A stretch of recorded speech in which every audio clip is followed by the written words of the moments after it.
Halo, ini adalah video pertama dari video MOOC, Advanced Information System Analysis and Design.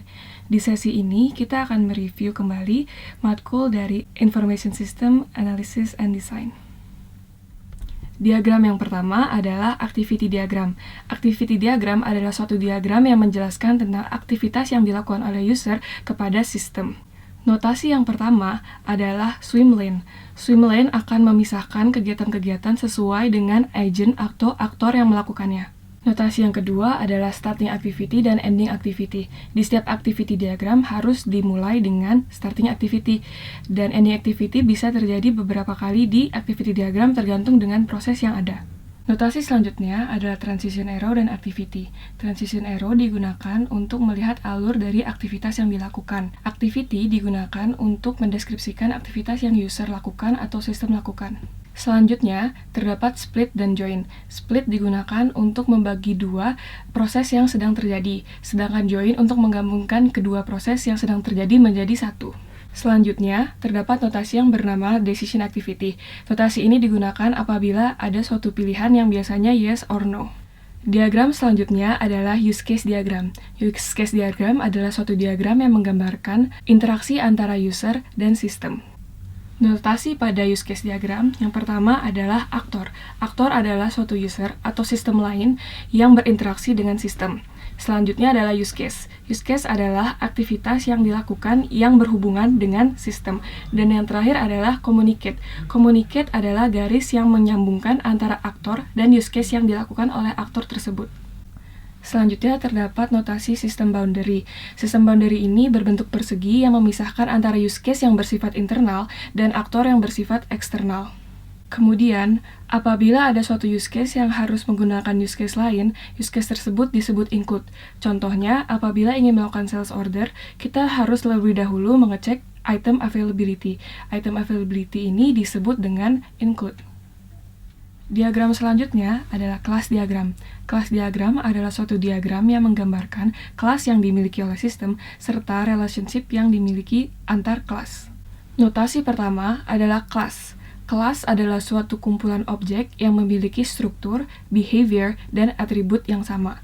Contoh dari kelas adalah kelas human. Selanjutnya adalah notasi objek. Objek adalah suatu entity yang memiliki identitas, state, dan behavior. Contohnya untuk kelas human adalah Mark. Mark adalah seseorang manusia, sehingga Mark memenuhi kriteria dari kelas human. Selanjutnya terdapat atribut dan metode. Atribut adalah karakteristik dari suatu kelas, sedangkan metode adalah suatu hal yang bisa dilakukan oleh kelas tersebut. Selanjutnya, terdapat relationship di kelas diagram. Relationship digunakan untuk menggambarkan hubungan antar kelas. Di sini terdapat 4 jenis relationship. Yang pertama adalah association, yang kedua aggregation. Aggregation contohnya di sini adalah spion terhadap mobil, di mana mobil masih tetap bisa berguna tanpa adanya spion. Selanjutnya adalah composition.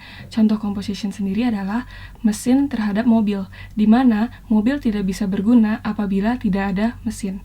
Dan yang terakhir adalah generalization. Generalization terjadi apabila suatu kelas menjadi parent dan ada kelas lain yang menjadi child.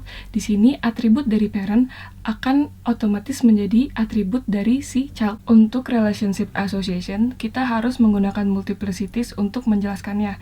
Multiplicities memiliki beberapa jenis. Yang pertama one-to-one, yang kedua one-to-many, zero-to-one, zero-to-many, dan n-to-m.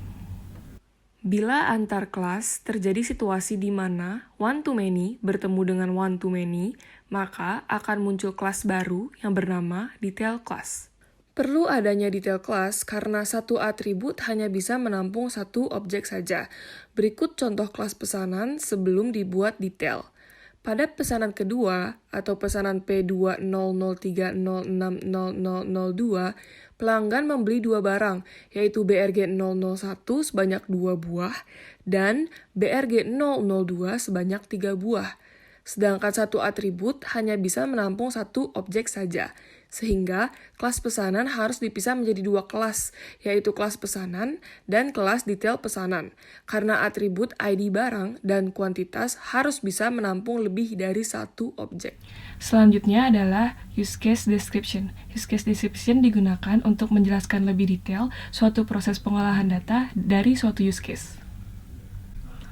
Pertama, terdapat use case name. Use case name adalah nama dari use case yang akan kita buat use case description-nya. Selanjutnya adalah scenario. Scenario berisi use case name dan actor name. Selanjutnya adalah triggering event.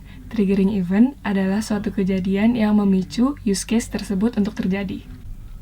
Selanjutnya adalah brief description. Brief description adalah gambaran umum dari proses yang dilakukan oleh use case tersebut. Selanjutnya adalah aktor. Aktor adalah user atau orang yang melakukan use case tersebut. Selanjutnya adalah related use case. Related use case adalah use case lain yang berhubungan dengan use case utama. Biasanya adalah use case include.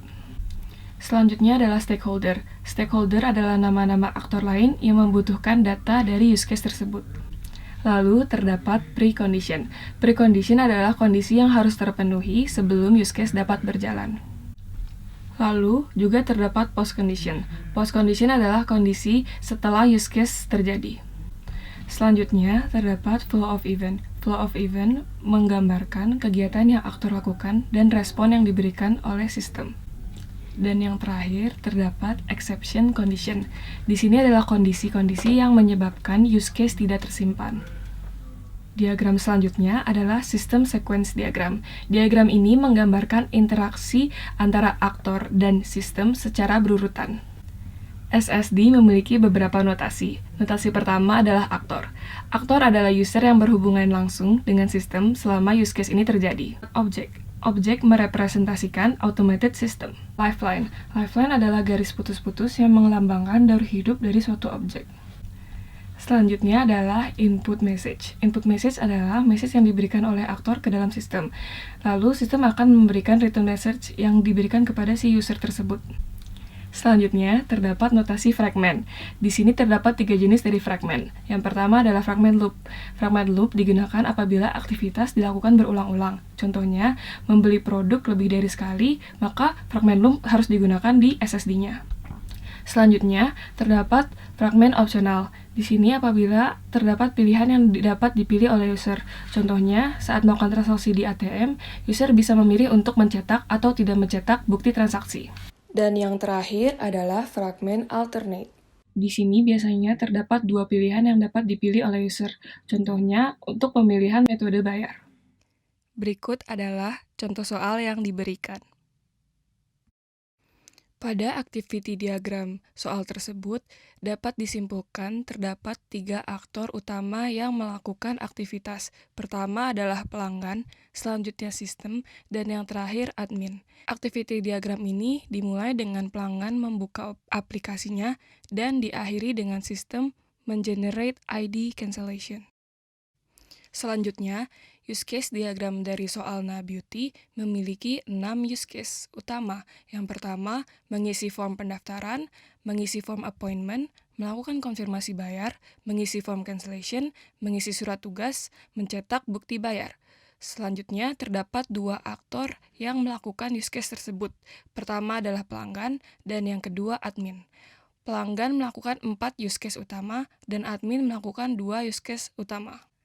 Selanjutnya adalah domain model kelas diagram dari NaBeauty.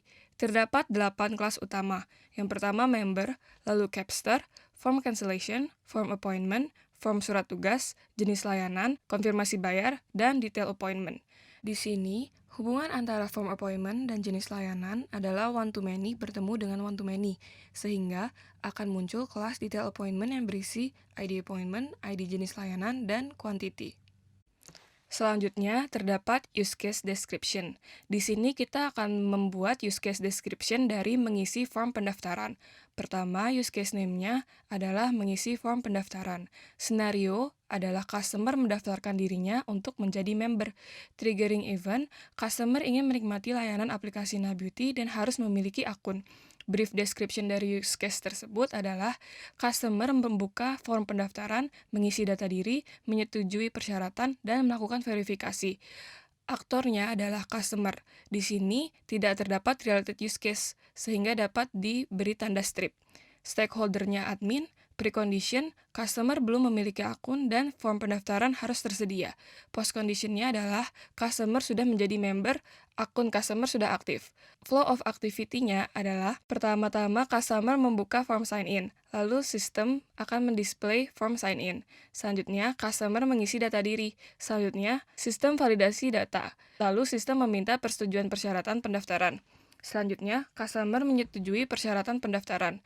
Lalu, sistem akan menyimpan data customer, dan sistem akan mengirim notifikasi verifikasi. Dan terakhir, customer melakukan verifikasi. Sistem mengaktifkan akun customer, dan sistem akan mengenerate ID member. Di sini juga terdapat exception condition. Yang pertama, apabila data diri customer tidak lengkap, atau customer tidak menyetujui persyaratan pendaftaran, atau customer tidak melakukan verifikasi. Berikut adalah sistem sequence diagram dari use case mengisi form registrasi. Di sini terdapat aktor yang merupakan member, dan juga ada objek yaitu sistem. Pertama-tama, member akan memberikan input message berupa create form registrasi dengan parameter nama, tanggal lahir, gender, nomor handphone, kata sandi, dan email. Lalu, sistem akan memberikan output message berupa ID member. Sekian review dari mata kuliah Information System, Analysis, dan Design. Semoga bermanfaat. Terima kasih.